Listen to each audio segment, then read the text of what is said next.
Ang pag-uusapan natin ay ang mga shapes na tinatawag nating two-dimensional or 2D shapes. Kailan natin masasabing 2D shape ang isang bagay?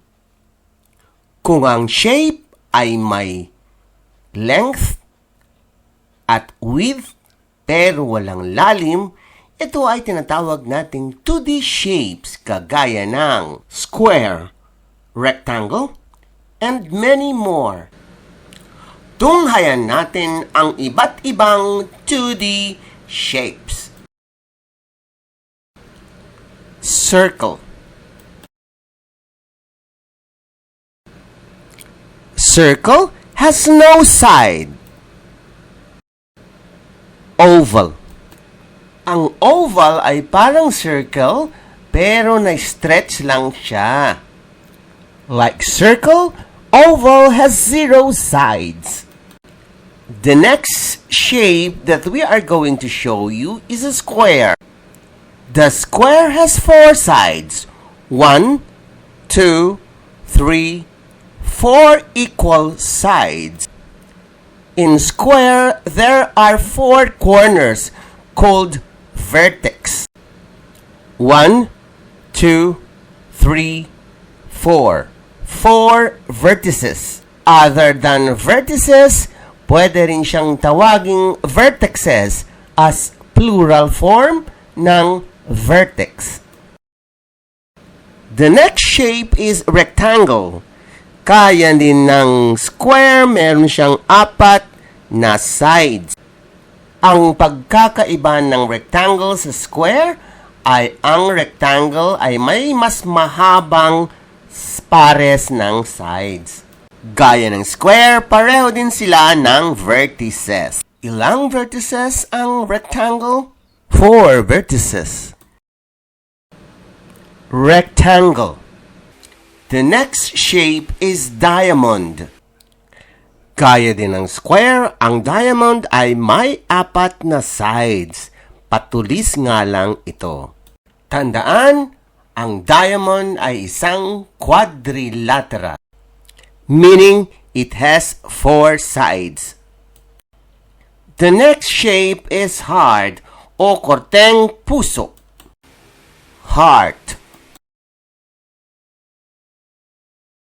Star. The star has 5 rays. 1, 2, 3, 4, 5. Star. Trapezoid. A trapezoid is a quadrilateral meaning 4 sides. A trapezoid has 1 opposite side which are parallel, meaning these 2 lines will never meet at all. Trapezoid. Triangle. Triangle has 3 sides. 1, 2, 3. Laging tandaan, ang triangle has 3 sides. The next shape is parallelogram. Ang hirap bigkasin, ano? It came from the word parallel. Parallelogram has 2 pairs of opposite sides which are parallel. Bilangin natin ang dalawang pares. 1, 2. Parallelogram. Rhombus. Ang rhombus ay isang parallelogram na merong 4 na sides na pare-pareho. Like parallelogram, rhombus has 2 pairs of opposite sides which are parallel to each other. Rhombus. Bago matapos ang lesson, kailangan natin munang i-review ang lahat ng mga 2D shapes. Are you ready? What shape is this? What shape is this? What shape is this? What shape is this? What shape is this? What shape is this? What shape is this? What shape is this?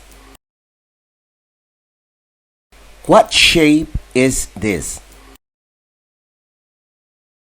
What shape is this?